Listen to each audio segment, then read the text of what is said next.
In this video, you'll learn 8 tactics to help simplify your development on Bubble so you can launch faster.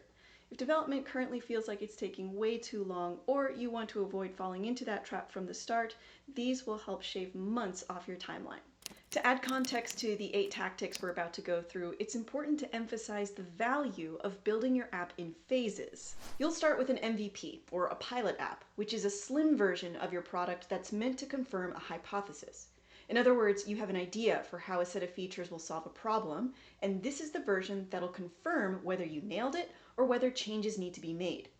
This product validation happens through pilot testing with a group of initial test users, and is important in helping you build your app based on actual user feedback versus your own assumptions, which can be dangerous. Once you get that validation, you'll likely flesh out the app a bit more prior to moving into beta testing, which is where you're confirming the app is adoptable in real-life applications on a day-to-day basis. Beta testing generally happens with a slightly larger test group and over a longer period of time. After that, you'll then start improving the app's usefulness while simultaneously rolling it out to a wider target market. If your app is for internal use, this is when it'll be fully implemented into business processes. Now, when thinking about being able to launch your app sooner, the most effective way to cut months off your development time is to know which of these phases you're building for. It's way too easy, for example, to try and build for the market rollout phase when you're technically building a pilot app. And because of that, you end up spending 10 times the amount of time in development. So simply knowing what phase you're in will give you a huge leg up. With that in mind, unless your app is already built and you're in the market rollout phase or later, one of the keys to faster development is simplification. So let's jump into the 8 tactics to strategically simplify your development. The first tactic is to narrow your application's market. Even if eventually it's meant for anyone and everyone, you want to try and describe your ideal user base early on as specifically as possible. This is going to help you stay more focused on the features so that you're addressing functionality that's going to be the most valuable for the majority of that market. So start by defining who your users really are. For example, small businesses with physical inventory, or independent trainers for high-performing athletes, nonprofit event organizers, or art history students.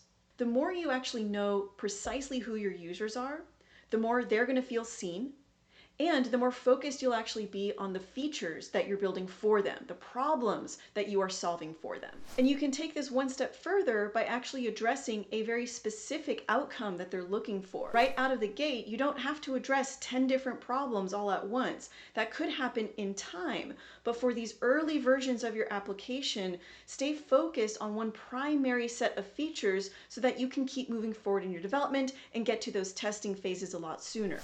For example, with our small businesses that have physical inventory, you may want to focus on creating a quick and easy way to track that inventory and nothing else. You can address point of sale systems, managing orders, HR in later iterations if that's what you want to offer in the future. Or how about our trainers for high-performing athletes?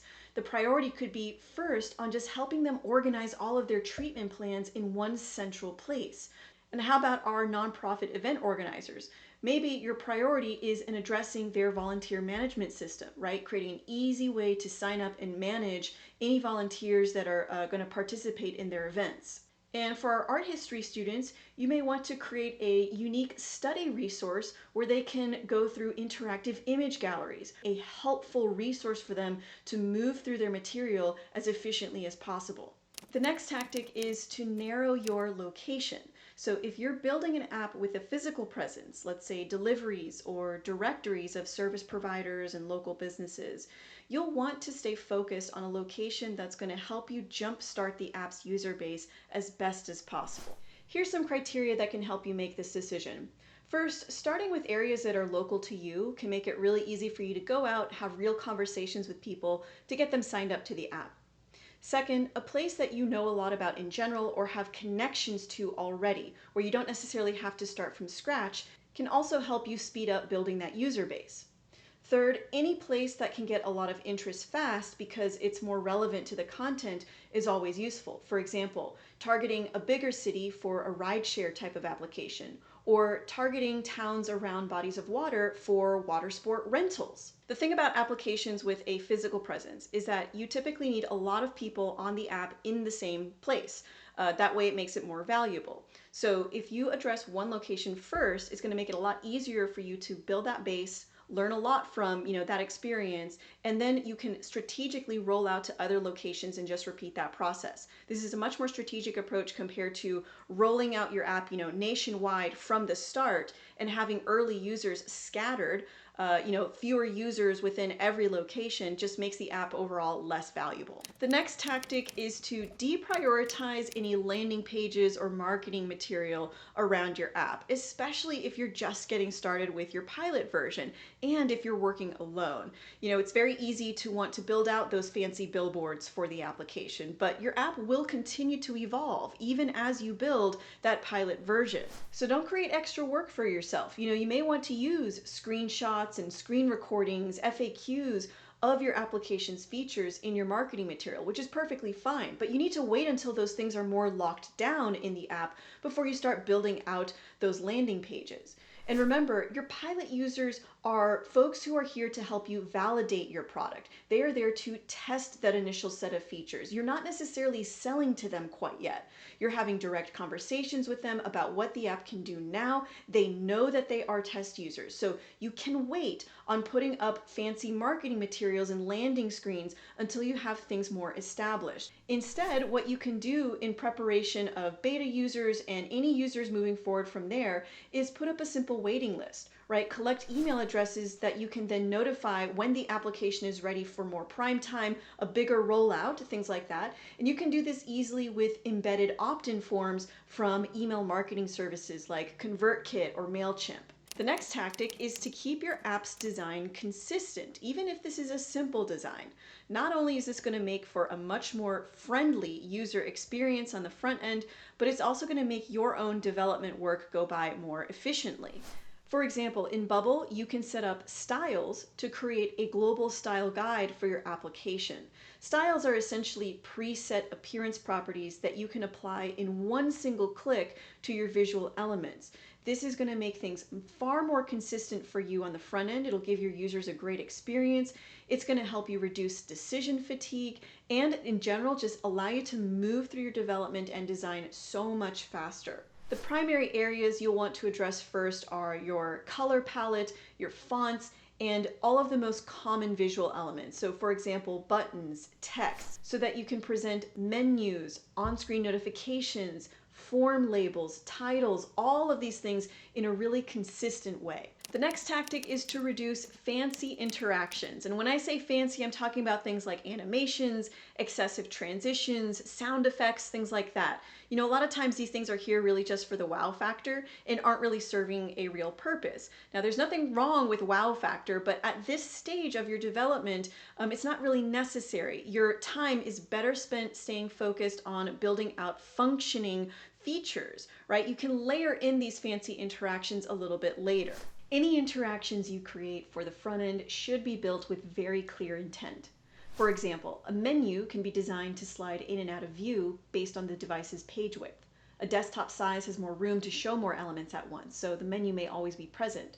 But a smaller screen like a tablet or smartphone has limited space. Allowing the user to slide the menu out of the way will prevent any overcrowding on that smaller screen.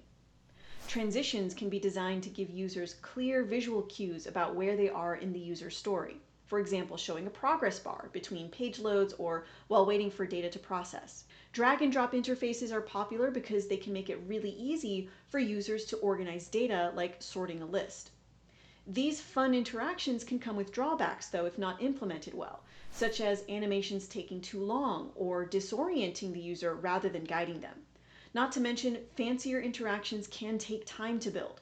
Unless your feature is made better because of the interaction rather than using it just because you can, leave it for a future version enhancement. Hey, real quick, if you're finding this helpful, we've put together a complete guide to help you figure out if Bubble is right for your app. You can check it out over at coachingnocodeapps.com/bubble-guide, and I've put the link in the description below as well. As you can see, this guide walks through everything from pricing to performance, IP ownership, and more. Head to coachingnocodeapps.com/bubble-guide to get immediate access. The next tactic is to reduce redundancy in your application's functionality. Obviously, we want the app to be as easy to use as possible for our users. And so that can make things a bit tempting to create multiple ways of accomplishing the same goal in the app. But this can really work against you because at this stage, that's not necessary. It's just going to add extra time to your development. An example of this that we see come up all of the time is creating multiple ways to add a new task to a project. We've seen this implemented in the menu, from a dedicated task page, and even from email integrations. Too many functions can overwhelm the user, not to mention confuse them. They may assume that these various trigger points lead to different results, when in reality, they're doing the exact same thing. And you're just wasting time at this stage building out the same feature over and over and over again. Your goal is to get all of your core features operating properly as a baseline. Start with the primary approach, and then you can layer in shortcuts in later iterations only if necessary. Remember, everything should serve a very clear purpose. Too many extras will add up and lead to a poor experience. The next tactic is going to have you making more decisions for your users at the start. This is so that you can create a more reliable baseline that you can then later on start to open up to more customization. Common examples include custom colors, where users can choose their own color coding. They can create custom labels for items in the database. They can set their own default values for inputs. They can enable or disable specific features. They can even create custom user roles in the application. Creating this kind of customization ability certainly gives users a more personalized experience, but you need to find a balance here. In the earlier stages of your development, you want to prioritize the areas that will actually move your user closer to accomplishing their goals in your app. By making more of these decisions for your users earlier on, you're keeping your testing environment under your control. You're creating a more reliable baseline to move forward with, and of course, spending less time on features that aren't fully propelling you toward launch. Every customization option is going to require custom logic behind the scenes, and that can add up pretty quickly. The next tactic relates to automations you're building in your app. You want to address the manual processes first, before you can automate them. This is sort of like saying your feature needs to walk first before it can run. For example, let's say you're building a scheduling tool that manages events. The automated approach here is to work with recurring events, right? Events that are created every day, week, month, year, whatever it might be. And let's say that alongside the creation of those events, you're also sending out reminders to participants, you are checking for prerequisites. All of these automated steps are layered on top of the core event details. So the better approach is to start by addressing one-time events. This way your testing is much more focused with less data. It's a lot faster for you to move through any changes in your logic by working with one event at a time. And it's more likely that you need a manual way of creating an event alongside recurring events anyway. So start with the easier, smaller step before layering in the more complex automated logic. Because if the manual event isn't completely figured out, your recurring events are just going to have that same problem magnified. Another example is exporting data from your app. The manual approach would have the user clicking on a specific button and immediately downloading a file to their device. An automated approach could have the app automatically creating a file on a weekly basis, let's say, attaching that file to an email, and sending the email to one or more recipients. Obviously, the automated approach is more scalable, it's much more convenient for the user, but either way, you still need to put together the logic to ensure that the right data is getting added to the file to begin with, and that the file is in the right format. So by starting with the manual approach, you'll be able to test that logic much more efficiently, and then you can add in the more scalable automated approach on top of it. And remember to stay realistic about whether creating the automations in the first place is even necessary at this stage.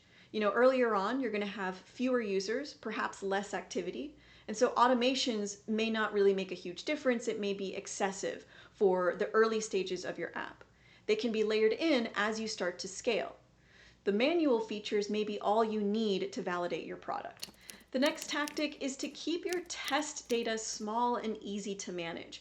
Even if you have a database with many tables, right, many data types in Bubble, you shouldn't need to create hundreds and thousands of records just to test that the functions are working properly and to validate your product. Of course, your data sets will grow as your user base grows, as you move forward in different iterations of your app, but in these early stages, All you need are small data sets to keep you moving through your development efficiently. And there are many reasons here.